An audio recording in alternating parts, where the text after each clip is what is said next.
Alors, hors discours, je vous annonce que j'ai sous la page de mon introduction le discours du général Burckhardt. Et pour laisser le temps à nos amis de s'installer, je me souviens d'une anecdote d'un chef militaire glorieux mais extrêmement désagréable qui, le jour de son adieu aux armes, a fait un pot et une petite réception.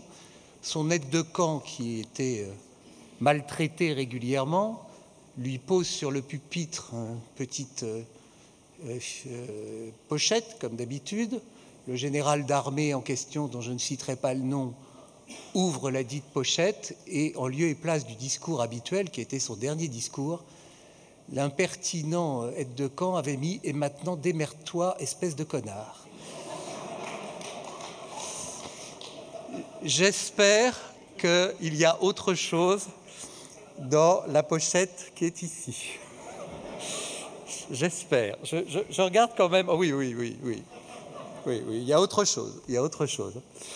Bon, mesdames, messieurs, chers amis, pour la reprise de nos travaux, je m'apprête à accueillir un invité, une personnalité hors du commun. Vous conviendrez, comme moi, que souvent, les grands chefs militaires sont hors du commun. Ne serait-ce que parce qu'ils ont parfois risqué leur propre vie pour protéger les nôtres, mais aussi parce qu'ils endossent la très lourde responsabilité d'ouvrir le feu et de prendre les vies de ceux qui menacent les nôtres et les valeurs de notre République. Mais il se trouve que je connais bien le général Thierry Burckhardt, pour avoir été placé sous ses ordres comme réserviste dans une vie antérieure et parallèle, mais je le connais bien aussi car je le rencontre souvent aujourd'hui pour évoquer l'Afrique, qui est l'une de nos passions communes, et le soutien des soldats en tant que président de l'économat des armées, car pour ceux qui ne l'auraient pas vu, tiens, voilà du boudin, c'est moi. Tiens, voilà de la Wi-Fi aussi, parce que l'économat des armées, c'est aussi du soutien en termes d'infrastructure, et c'est un outil merveilleux que l'Europe nous envie, j'en dirai un jour davantage. Et je connais donc la pudeur et la discrétion du général Thierry Burckhardt. Mais je sais aussi que dans ces temps de crise, ouverte ou larvée, il est le bon homme à la bonne place.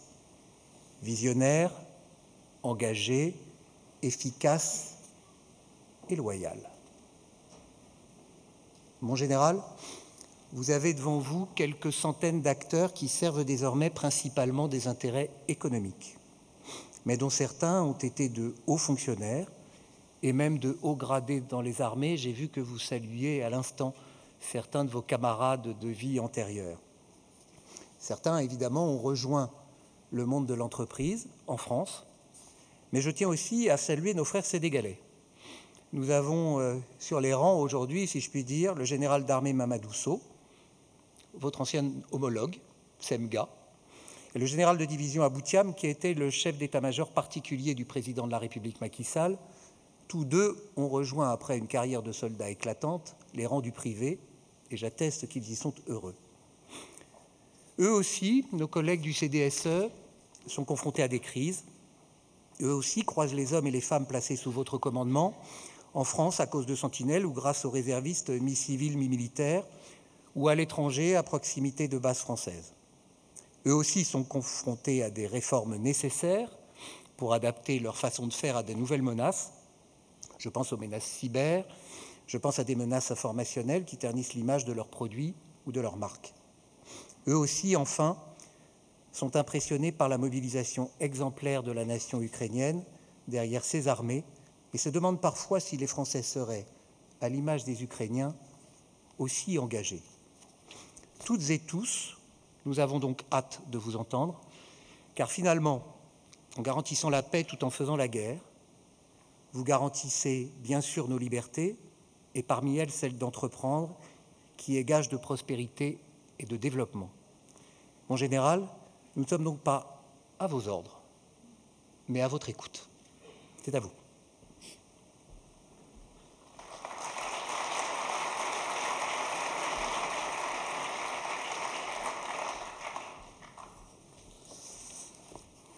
Monsieur le Président, cher Stéphane, Madame la Directrice Générale, Mesdames et Messieurs les directeurs, tout d'abord, je vous remercie pour votre invitation et je suis très honoré et impressionné d'intervenir devant vous.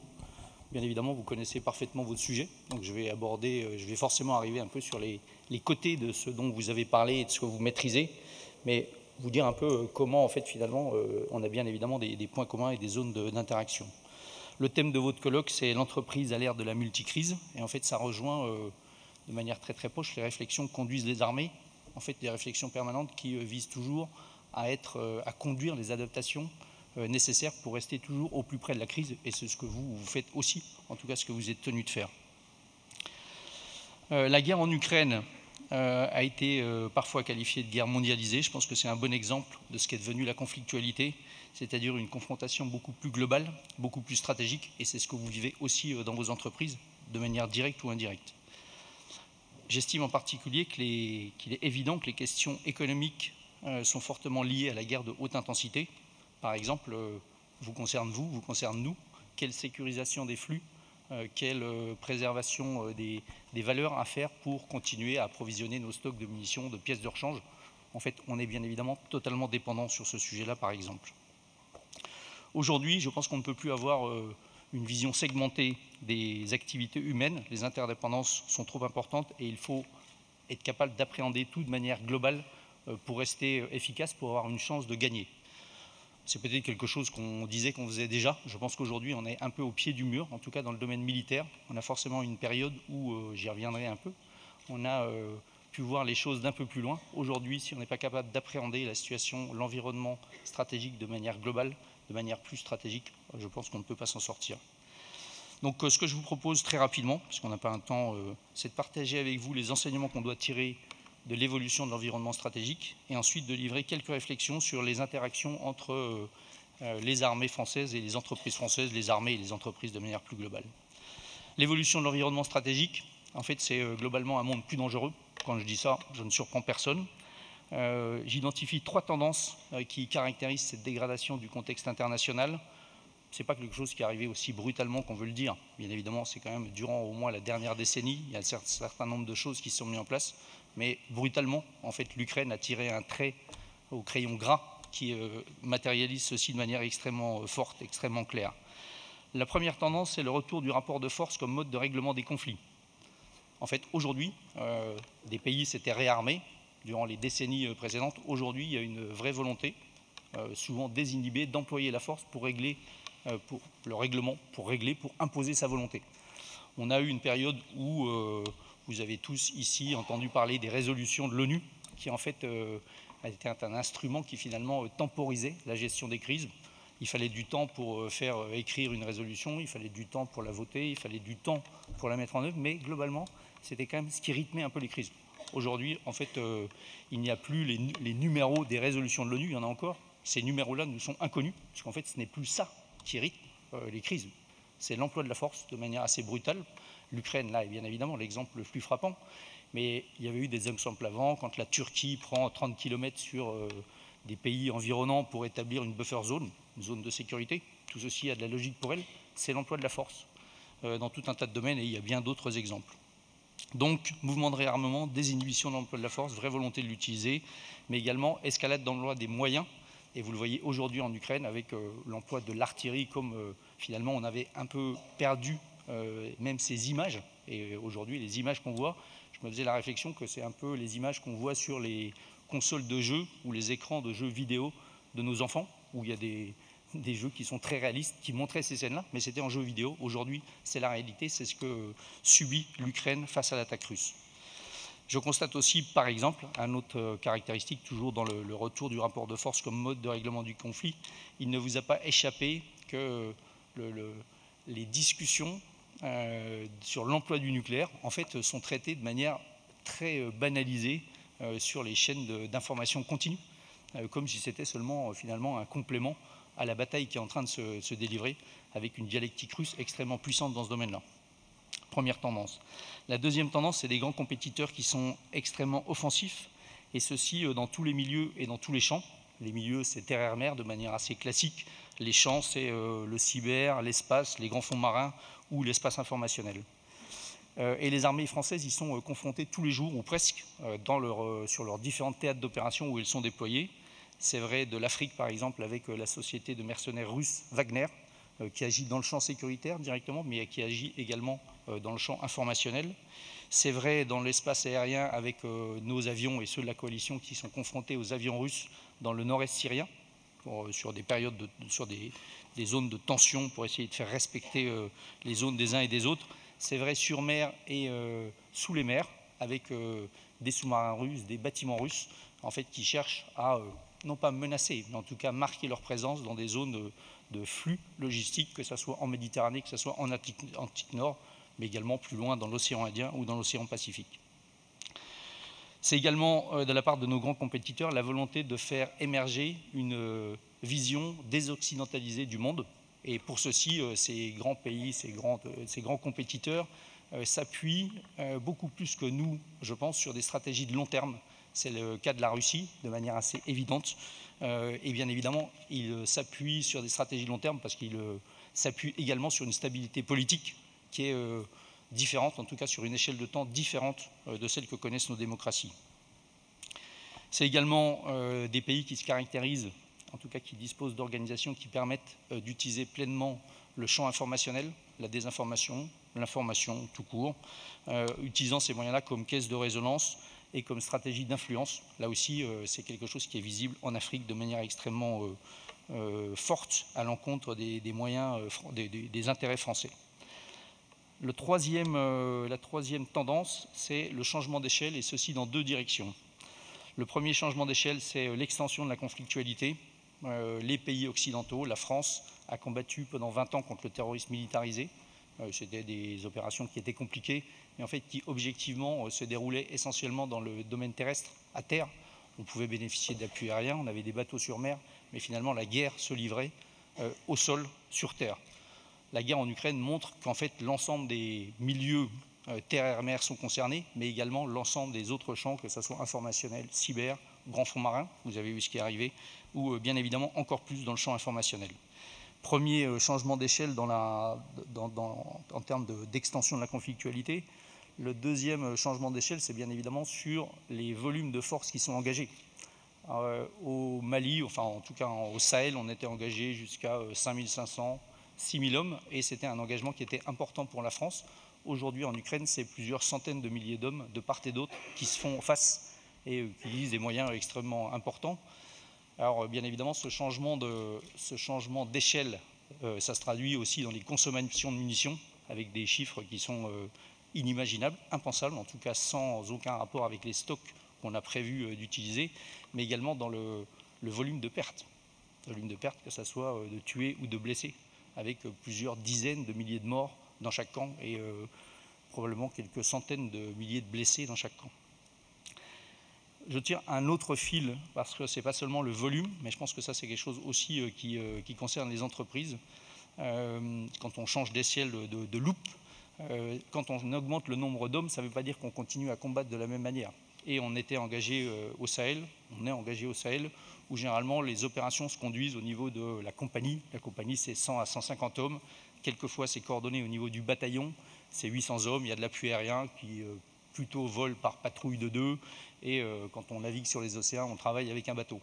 Bien évidemment, en Ukraine, ce n'est pas des compagnies qui s'opposent, mais c'est plutôt des brigades, c'est des bataillons, avec des volumes de 8000 hommes, de 20 000 hommes, 25 000 hommes dans la division, ou 80 à 100 000 hommes dans les corps d'armée.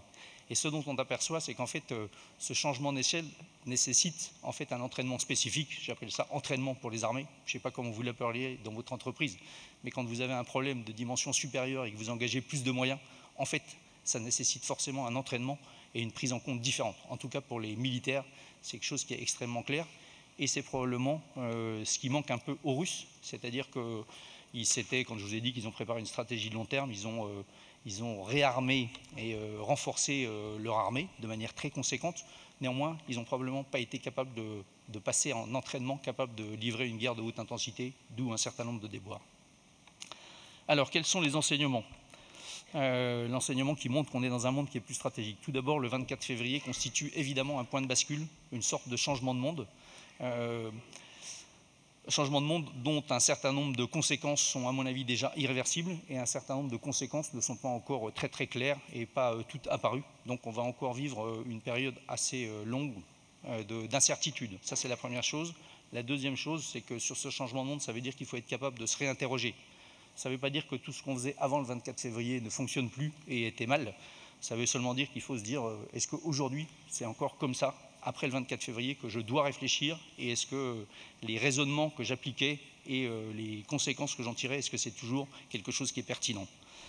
Ça, c'est la première chose. La deuxième chose, si un certain nombre avaient anticipé que le retour de la guerre entre États puissants, c'était quelque chose qui était plausible, en revanche, ce que je constate, c'est qu'il y a une véritable accélération et qu'il ne suffit pas on ne peut plus se permettre de regarder les choses, même si on avait éventuellement anticipé.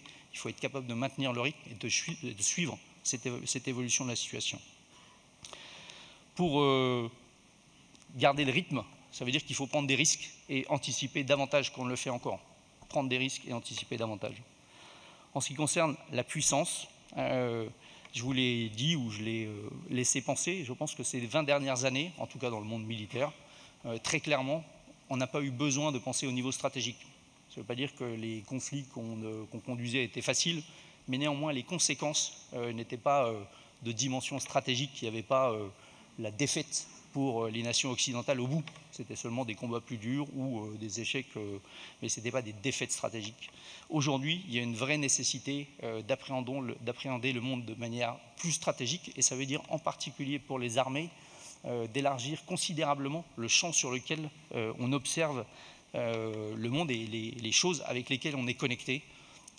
Et donc les structures de commandement qu'on a et qui conduisaient parfaitement les opérations qu'on conduit aujourd'hui, en fait, ne sont plus totalement adaptées, en tout cas pas suffisamment larges, même si ces éléments-là existent dans les états-majors, mais finalement n'étaient pas des choses qui étaient concentrées ou en tout cas coordonnées avec la conduite des opérations. Donc il faut qu'on réouvre un peu le champ de vision et qu'on soit capable de lier l'ensemble des éléments.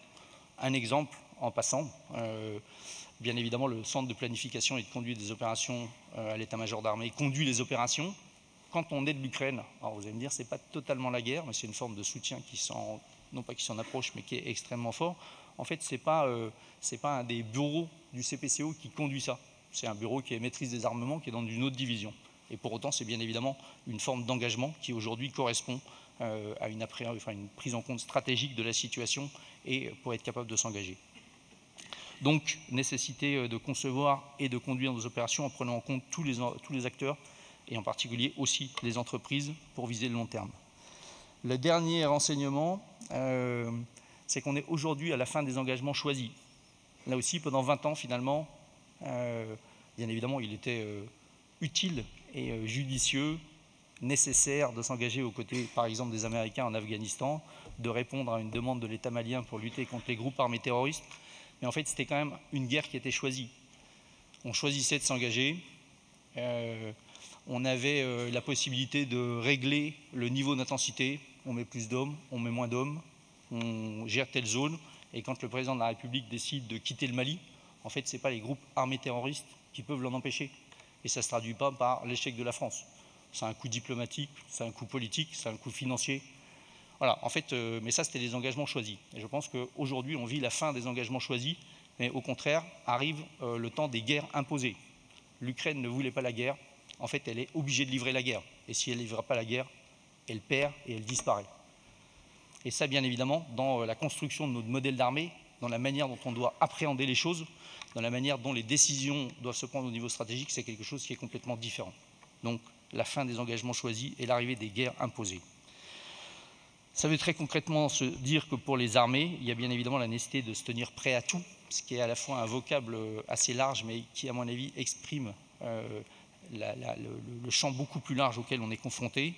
Et bien évidemment, la relation avec les entreprises, en tout cas les industries, la BITD, est quelque chose qui est assez important aussi, mais on voit bien que ça a un impact sur la nation entière, donc en fait tout le monde est concerné. Tout le monde est concerné, ça veut dire que personne n'est seul, et comment donc développer la confiance entre, je ne sais pas si c'est nos deux mondes, mais en tout cas les interactions entre les armées et les industries, les sociétés que vous représentez. La première chose, je pense qu'on est d'abord, il faut être conscient qu'on est tous acteurs de la compétition. Je ne sais pas si vous avez vu, en fait, depuis la guerre froide, il y avait une grille de lecture stratégique qui essayait de classer la situation entre paix, crise, guerre. Quelque chose qui, à mon avis, n'est plus totalement adapté. Et on a introduit une nouvelle grille de lecture stratégique qui vise plutôt à essayer de caractériser l'état dans lequel on est entre compétition, contestation, affrontement.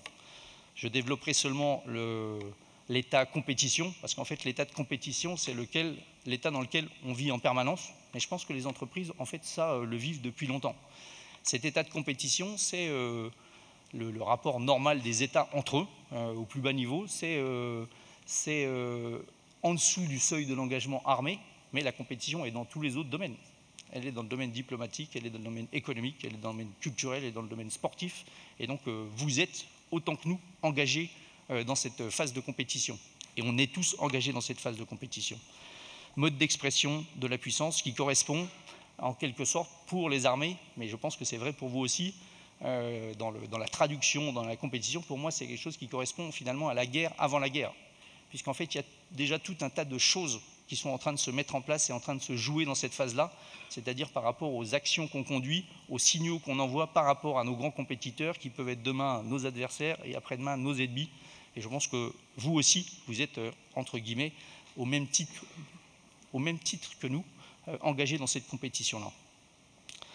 Et d'autant plus que, bien évidemment, vous voyez bien que cette phase de compétition, c'est quelque chose dans laquelle les stratégies hybrides trouvent toute leur place, puisque c'est généralement quelque chose qui se situe en dessous du seuil de l'engagement armé, et que les choses comme la guerre informationnelle ou le cyber sont des choses qui trouvent toute leur place. Il y a des spécialistes ici qui en parleraient bien plus que moi, et qui ont en particulier la caractéristique d'être très difficiles à attribuer. C'est-à-dire, en fait, telle attaque cyber ou telle action cyber ou telle attaque réputationnelle, en fait, identifier exactement qui en est responsable, ou en tout cas pouvoir le dire formellement, est quelque chose qui est très difficile. Et donc, ça ouvre beaucoup de manœuvres possibles. Et c'est probable, enfin, en tout cas pour l'armée française, la nécessité de faire effort sur cette phase de compétition pour gagner la guerre avant la guerre et imposer sa volonté à l'adversaire sans aller à la phase d'affrontement. Voilà, donc je pense que ces actions, bien évidemment, entre économie et entreprise se répercutent sur le sujet défense-armée et inversement. Donc une lutte globale et coordonnée au niveau national, d'où l'effort sur la stratégie d'influence qui est livrée actuellement, où on part non pas d'assez loin, mais c'est un sujet qui est complexe, probablement plus complexe à conduire encore dans les démocraties, sur lesquelles il faut absolument se renforcer parce que, bien évidemment, nos adversaires privilégient ces zones-là. Alors comment s'allie-t-on entre les armées et les entreprises? Je pense que tout d'abord, ça passe par une capacité d'appréciation commune des situations. En fait, on a tous des morceaux et probablement quand on se parle davantage, c'est probablement quelque chose qui permet de mieux appréhender la situation.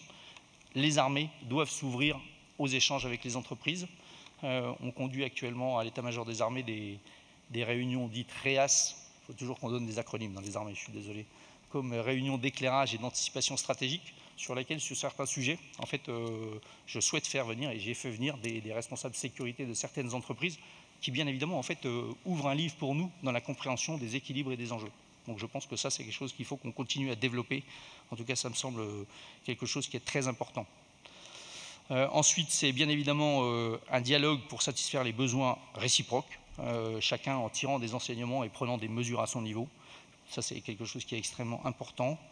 C'est également la nécessité d'être dans le champ informationnel, dans le champ de l'influence, des acteurs d'une même stratégie. Ça ne veut pas dire qu'on doit dire la même chose, je pense même que ça serait une erreur, mais en revanche, il faut que nos messages soient coordonnés. Et ça aussi, ça passe par, d'une part, une bonne compréhension de la situation, mais également un partage des objectifs à atteindre, qui est un niveau qui dépasse le niveau des armées. Je pense que ça, c'est le ministère des Affaires étrangères qui doit s'en charger et avec lequel on travaille pour progresser dans ce domaine-là. C'est particulièrement vrai aujourd'hui en Afrique. Ensuite, c'est faire grandir l'esprit de défense dans la société. Et je pense que dans ce domaine-là, la défense, en fait, c'est quelque chose qui est bien évidemment supérieur aux armées, la défense. Et Monsieur le Président, vous citiez l'exemple de l'Ukraine. En fait, la défense de l'Ukraine, elle tient parce qu'en fait, c'est la nation entière qui cherche à s'opposer aux Russes.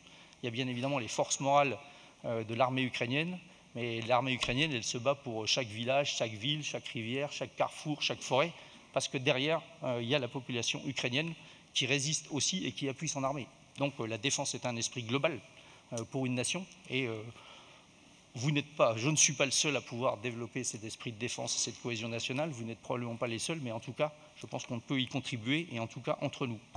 Dans ce domaine-là, je pense qu'il y a un atout, et je terminerai là-dessus, un atout de poids que sont les réservistes. Les réservistes qui sont le lien le plus direct, entre guillemets, qu'on puisse établir entre les militaires et la société civile. Et je pense que dans vos entreprises, vous pouvez avoir des réservistes et qu'il faut qu'on continue à valoriser davantage le rôle des réservistes. Et que les entreprises, déjà que les entreprises considèrent qu'avoir un réserviste parmi eux, c'est plutôt une chance qu'une charge.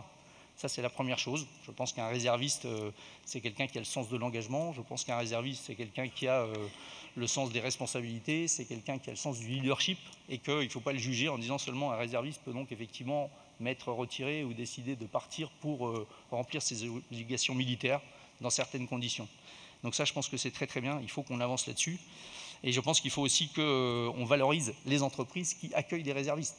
Et qu'un réserviste, c'est aussi quelqu'un qui fait le pont entre la compréhension d'un certain nombre de choses dans les armées et comment ça peut être traduit dans l'entreprise. Voilà, donc plaidoyer pour les réservistes. Je pense que vous avez la main sur un certain nombre de sujets.